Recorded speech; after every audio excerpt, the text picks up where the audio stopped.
Traders, welcome back to the channel. Now, you know I wasn't able to make a video yesterday, so I'm going to make it up to you right now. I got the little boy down in the bedroom sleeping, so it's time to crunch out the content. So stay with your boy. So let me break down exactly what's going to be here in the video just really quick. Let's run through this. Numero uno, we had some really big sellers on AMC, and I'm not talking about the apes. Congratulations. It's looking like most apes are holding. However, I will say I am seeing some people talk about selling shares. I kind of want to address shares and options in this video as well, so you might want to stick around for that part of the video.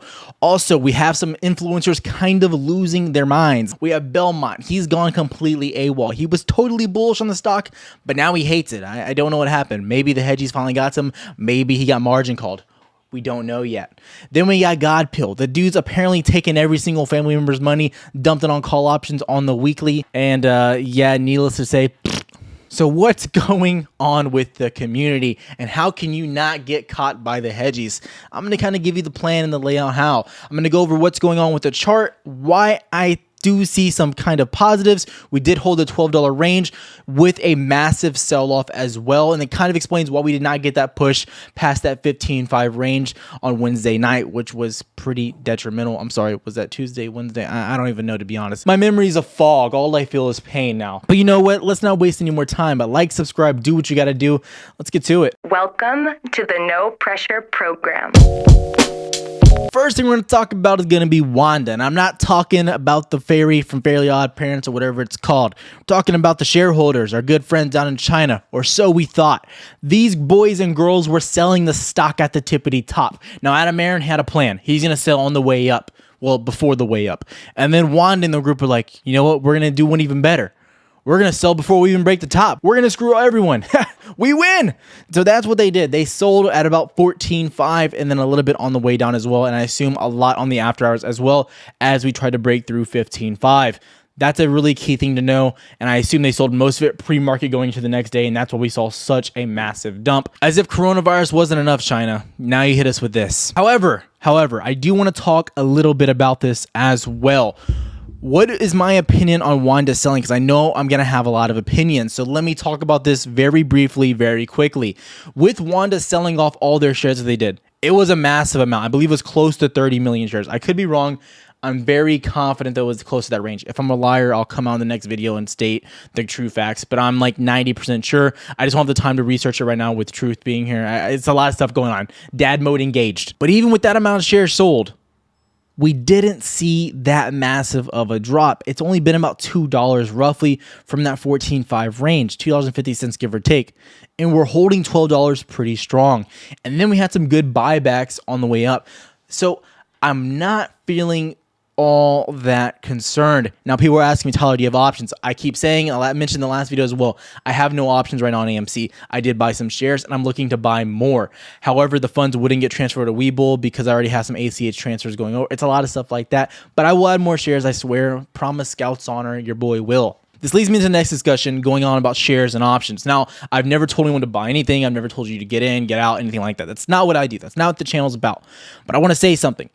When you're looking at options, the time to buy options or the time to look at buying options isn't when you're rocketing. Because when you're going straight up, the IV and the implied volatility has already started to increase. Okay, so you want to get it when it's kind of stagnant. That's why buying them around $10 to 10.5 was just so lucrative. And I kept mentioning in the videos was like, we haven't even started to see that IV pump. Because once you get the price increase and the volatility increase, that's how you start really making the money in options. Okay, but let's take a step back. So why am I buying shares? I'm obviously trying to put my money where my mouth is. Everyone here knows Tyler does not buy shares, especially on AMC. He's never bought them. He doesn't like buying them. But now Tyler's buying shares. Is it for the views? Is it for the clout? Maybe it is. I'm just joking. Obviously, it's not. I'm still getting the same amount of viewership. Nothing's changed. I don't get why I would do that. And spoiler alert, your thumbs ups don't pay me, although I do appreciate them. However, continuing. I do believe this time when you're kind of scaling back down, this is the time when I'm personally looking to get some shares. Even if I do think we look strong, which I do believe we look strong, the IV is still relatively high. And I want to see stagnation before I start to dump money into it. Now, going into the chart, we're going to talk about it here in a second. But even though I still feel confident, I don't feel confident enough for the options. So that's why I'm throwing in money on shares, which if we look at the residual risk, it's way less than options. As if we drop $3, I'll probably lose about a little less than 30%. However, that's nothing compared if we drop $3 with options, we would probably lose it all. I know, calm down. This isn't a math class. It hurts my head too. Before we go into the chart, I do want to mention one more thing. It looks like their largest holder in the company right now, besides you and me, boys, the apes, right? It looks like it's Greenville Cap, and you're kind of wondering, who's Greenville Cap? Who are these guys? It's funny, you should ask. A guy in the Discord helped me out with this. I appreciate you. You know you are. You look just like Bradley Martin. You're in the Discord, and we all call you Bradley. It's okay. Okay, so I've literally recorded this part of the video a dozen times. Let's see if I can get it right now. Apparently, I'm an idiot. So as you can see, this is actually on Greenville's website going over the experience of the guy in charge. You can see he worked with the enemy back in 2002. So red flag numero uno. Number 2, we had to point this out. I'm sorry the way the screen looks. I absolutely hate it, but it is what it is. This is what we're working with today. I want to talk a little bit about risk as well with options. We kind of discussed them already, and I'm going to go over and break down when I'm looking to get in and why I'm waiting to look to get into those options unless we start to look absolutely bullish. However, you know, I'm always trying to mitigate risk, especially here on the channel. If you pay attention to the lives, that's the goal of the channel.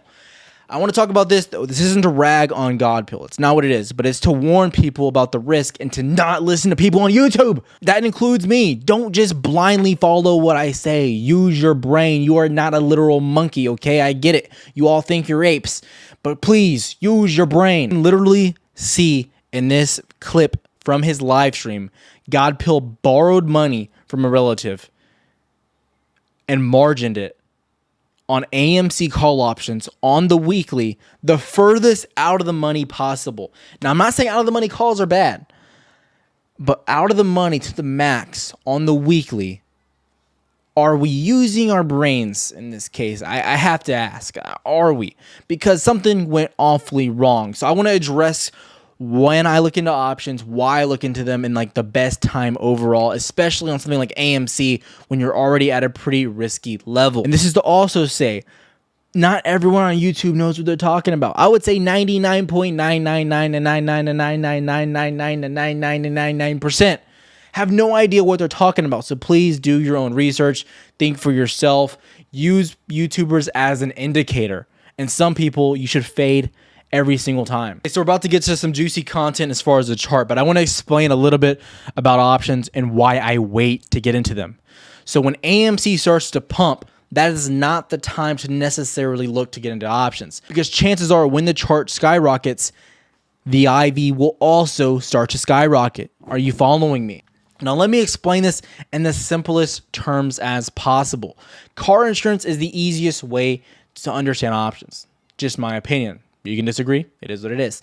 So let's say there's 2 people that you're going to give an insurance premium to. These are going to represent 2 options or 2 different stocks.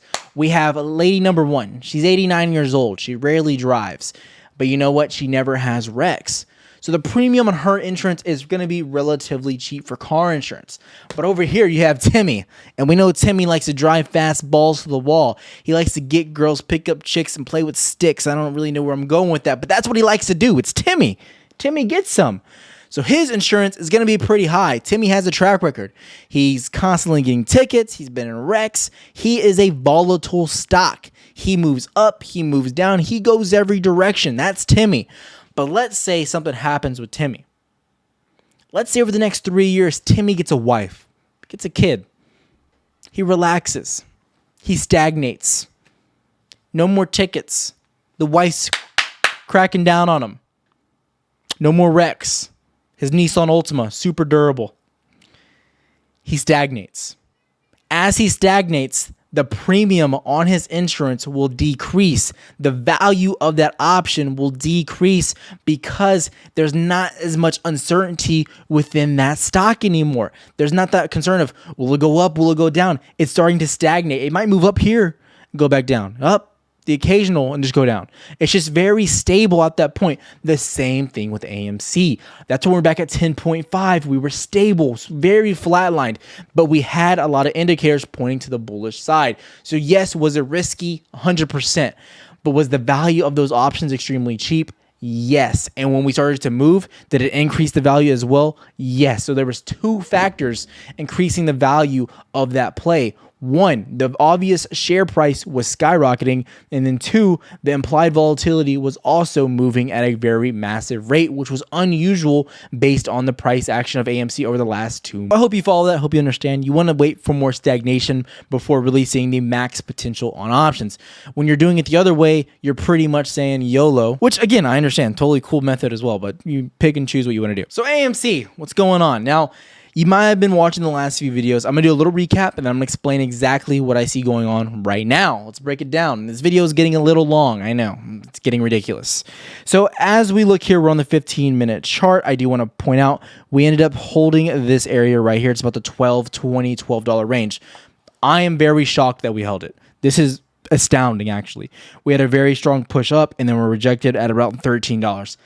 I was looking pretty happy. I was like, dude, if we get a hold above 13, this is incredible. This is incredible. I mean, 13.3 would have had me ecstatic, but 13 would have been great as well. We had a lot of options expiring at 12.50, 13, 13.50, and 14. The 13.50s and the 14s were out of the question at this point. You know, holding about 12.5 would have been huge. Didn't get any of them. I also want to come out and look at the longer-term 4-hour chart as well. You're seeing a few things that I do want to mention. Looking at the OBV, we're going to look here just for 1 second. On that double top we saw last time right here, we saw a massive dip. We're still not seeing that here. We're still not seeing a massive dip. We're seeing a correction, but not a massive dip. So I want to associate this back with the chart and what I'm looking at here. Now, I know I have a few of the Karens in the chat that are saying, Tyler, technicals don't matter. AMC's going to the moon no matter what. Well, Karen, relax. Please just hop off the channel.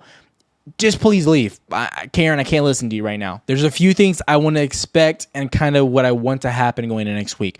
We got the sideways movement we wanted. We didn't get enough of a push that we wanted, but we did get some sideways action, and we still closed at a double bottom. That's the good news. Bad news. We're not above VWAP, which I hate to see. I hate to see that. I wish we were above that. We got pushed multiple times below the daily open. Another bad thing as well. But we're still double bottoming at $12, around $12 flat. That's good. Going into the week, there's the things you need to be looking at. And this is that, do we gap down? If we start getting an immediate gap down, I'm looking at this as, okay, we're pushing down to around $10, $10.50 towards that monthly open at the bottom. It's worth mentioning, we're going to have a monthly close very soon, so we'll have a new resistance and support. It's going to be very interesting where that ends. If we can close above $10, it'll be pretty massive. If we can close like around $11, $12, that would be pretty huge as a support to be at that range, and I'd be ecstatic if we closed around that range. So worth mentioning, but we have about like 10 days until then, something like that. But as I was saying, if we start to gap down, I'm holding back a little bit. I'm going to be waiting to buy some shares. Now, I mentioned I'm buying shares for sure this week. I'm going to keep buying some because this right now isn't an option buying opportunity for me personally. I'm looking, as we're dropping down, to just add more shares because I do see this eventually getting that move. We're seeing major institutions sell off, but we're seeing the stock stick around. That's kind of the craziest thing around this, is that we're seeing more and more retail buyers come in as we're progressing. And that's just the craziest part about the stock and the movement. Personally, I would prefer to wait till Friday. I want to be that guy that's kind of holding the line, buy. But you know, I'm probably have to buy a little sooner than I want. It is what it is. So we'll see what happens. But as we stagnate around that 10.5 area, if we gap down, that's worth mentioning. This is an if. If we gap down and start stagnating, I'll be looking to buy options around $10, 10.5. Maybe waiting. We'll have to see how we react to that level, but that's what I'm going to be looking at. If we do not, if we just move sideways flat this way, I'll be pretty excited if we can just maintain control above the VWAP. Holding 2 to 3 candles above the VWAP would be major on the 15-minute chart. And then from there, we could start to see a bounce back to the upside. I want to highlight, we got the news today that Wanda did in fact sell out shares. Despite that news, we still look extremely strong. We're still holding those key supports. So it's all depending on about how we open up Monday. And I guarantee Scouts Honor Promise will be live Monday morning first thing. Okay, the video's wrapping up. I promise. I literally had to record parts of this video so many times. I'm losing my mind. But looking at AMC, it's not all bad. And I'm not just saying that to hype people up. I'm not saying that. Obviously, I'm buying shares. I don't know what else I have to do, but I like what I'm saying. I'm not feeling confident enough in a push-up yet to buy options again. However, it's looking fairly good. Another thing I want to mention is that it was following the NASDAQ at the end of the week as well. On Thursday, as we started getting that push on the NASDAQ, AMC was looking good. This morning, we got another push on the NASDAQ, and we pushed up near $13 again. So if the NASDAQ can keep it up, if the NASDAQ did push down at the end of the day, going into next week, if we have a solid week with indexes, we could see good movement on AMC. Reopening plays are hot as well right now, and AMC is a reopening play. We're having CNBC talk about AMC as well, saying that there's a high chance Reddit pushes this thing up to $20. There's a lot of these catalysts coming in and just a lot of hype around the stock as well. So I don't think people should be too discouraged and, losing their minds overall. The share recount still on June 2nd, but I still like everything going on. I'm still happy. There's no real reason to be that concerned. If we start dropping below $8, that's when I would probably lose my mind. But besides that, I like what we're seeing. If we hit down that 10.5 range, I'll have more updates obviously throughout the week as well. But we need to talk about what's going on now. We want to see stagnation. We want to see us hold this $12 range. If we don't, we're probably coming back down to 10.2, 10.5. That's just the way it's probably going to work. And I'll have more updates, everything like that with my positions. You'll see everything, 100% transparency here on the channel. We're just trying to make money, and it's just about the money. Appreciate you watching the video. Like, subscribe, do what you got to do. Have a good one, traders. Namaste and namaste.